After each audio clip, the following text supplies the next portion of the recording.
کوئی مرید جو اپنے شیخ سے بیعت ہوئے کئی سال گزر گئے لیکن شیخ کے پر تکلف ہونے اور شیخ کے روب سے اپنے احوال پیش نہ کر سکتا ہو، بار بار کوشش کرنے پر بھی شیخ سے بے تکلف اپنے احوال نہ رکھ سکے بلکہ صرف تعلیمات پر عمل پیرا ہو، تو کیا اس کو تصوف کی اصطلاح میں مناسبت نہ ہونا تسلیم کرتے ہوئے شیخ کو بدل لینا چاہیے یا کوئی صورت ہے؟ رہنمائی فرمائیں۔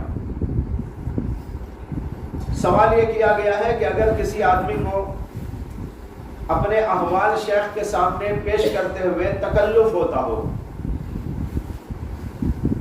تکلف کا مطلب یہ ہے کہ کھل کر وہ بات نہیں کر سکتا، کھل کر اپنی بات ان کے سامنے نہیں رکھ سکتا، تو اس صورت میں یہ بات شیخ کو لکھے، خود اسی سے مشورہ کرے، اس سے پوچھے کہ مجھے ایسی کیفیت ہوتی ہے، میں احوال اپنے بتا نہیں سکتا، بیان نہیں کر سکتا، تکلف ہوتا ہے، ایسی صورت میں آپ کی جو ہے کیا ہدایت ہے، کیا مشورہ ہے؟ تو شیخ جو مشورہ دے اس کے اوپر عمل کر لے۔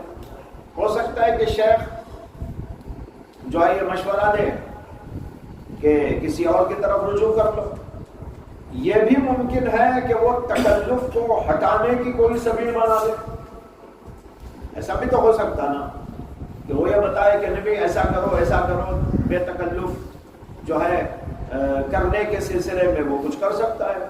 دیکھیے حدیث میں آتا ہے نبی اکرم صلی اللہ علیہ وسلم کے بارے میں، حضرات صحابہ رضوان اللہ تعالی علیہ مجمعین فرماتے ہیں کہ آپ کے روب و جلال کی وجہ سے ہم آپ کے سامنے بول نہیں پاتے تھے۔ یہ بھی فرماتے ہیں کہ ابو بکر صدیق اور عمر بن خطاب کے علاوہ اللہ کے نبی صلی اللہ علیہ وسلم سے رو در رو بالمشافہ گفتگو کرنے کی کسی کی مجال نہ تھی۔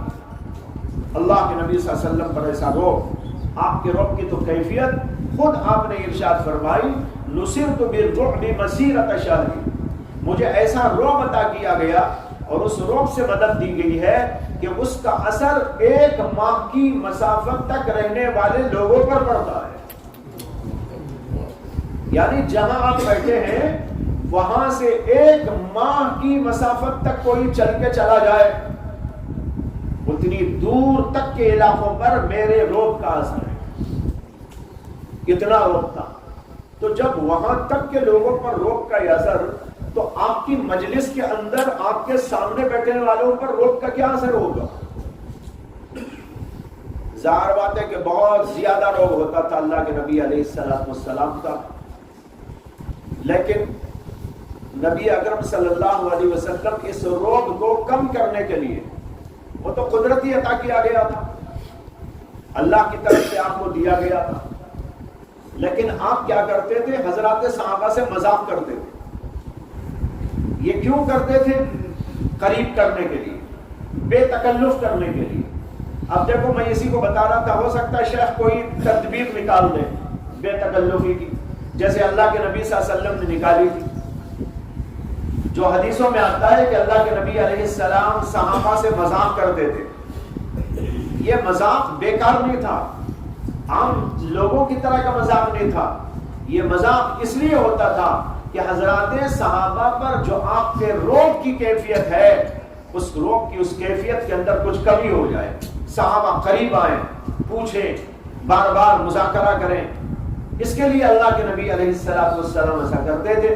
تو معلوم ہوا کہ ایسی تدبیریں ہو سکتی ہیں، لہذا شیخ کوئی تدبیر بتائے گا یا وہ خود سمجھ کر ان کے ساتھ ایسا سلوک کرے گا جس کی وجہ سے ان کا تکلف ختم ہو کر وہ بے تکلف اپنی بات کہہ سکیں۔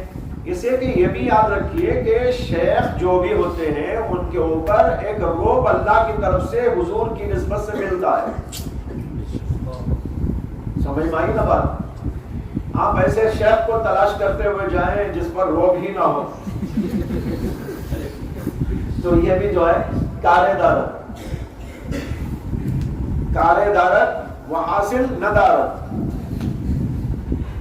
یعنی ملنے کا لیے سا۔ جو اللہ والے ہوتے ہیں ان کے اوپر اللہ کی طرف سے عطا کردہ روب ہوتا ہی ہے. پھر ان میں الگ الگ کیفیات ہوتی ہیں. بعض تو ایسے ہوتے ہیں کہ ان کے اندر روب ہی روب ہوتا ہے. بعض ایسے ہوتے ہیں کہ ان کے اندر جلال و جمال دونوں کی ملی جلی کیفیت ہوتی ہے. ہمارے حضرت مسیح الامت نور اللہ مرقدہ انتہائی نرم مزاج. میں نے جتنے لوگوں کو اب تک دیکھا میری زندگی میں نے ان سے زیادہ نرم اور شفیق کسی کو نہیں دیکھا. میں اپنی حد تک کی بات بول رہا ہوں. میں نے جتنے لوگوں کو دیکھا, بزرگوں میں بھی الحمدللہ بہت سے بزرگوں کو دیکھنے اور ان کے قریب جانے کا موقع ملا, لیکن جس قدر شفقت اور نرمی اور اس کے ساتھ لطافت اللہ حضرت کے پاس میں نے دیکھی, کسی اور کے پاس میں نہیں دیکھی. لیکن اس کے باوجود روب و جلال کا یہ عالم تھا کہ کوئی وہاں پر کچھ بول نہیں سکتا. بڑے بڑے مشائخ آتے, بڑے بڑے محدثین آتے, بڑے بڑے فقہاء آتے, لیکن جو ہے زبان لڑکھڑا جاتی. جو اپنی جگہ پر بڑے بڑے محدثین ہیں, اپنی جگہ پر بڑے بڑے مقررین ہیں, بڑے بڑے خطباء ہیں, لیکن حضرت کے سامنے آتے تو ایسی حالت ہو جاتی تھی ان کی, ہم نے اپنی آنکھوں سے دیکھا, مشاہدہ کیا کہ ان کی زبان لڑکھڑانے لگتی. تو بزرگوں پر ایک جلال اور ایک روب کی کیفیت اللہ عطا کرتے ہیں, یہ سب پر ہوتا ہے. بس کم و بیش کا فرق ہو سکتا ہے, وہ ان کی طبیعتوں کی وجہ سے. تو اس لیے جو ہے یہ جو سوال کیا گیا ہے اس کا جواب یہ ہے کہ خود شیخ سے مشورہ کرے. اگر شیخ یہ سمجھتا ہے کہ ان کو مناسبت نہیں ہے تو وہ خود بتا دے گا کہ آپ دوسری جگہ رجوع کریں.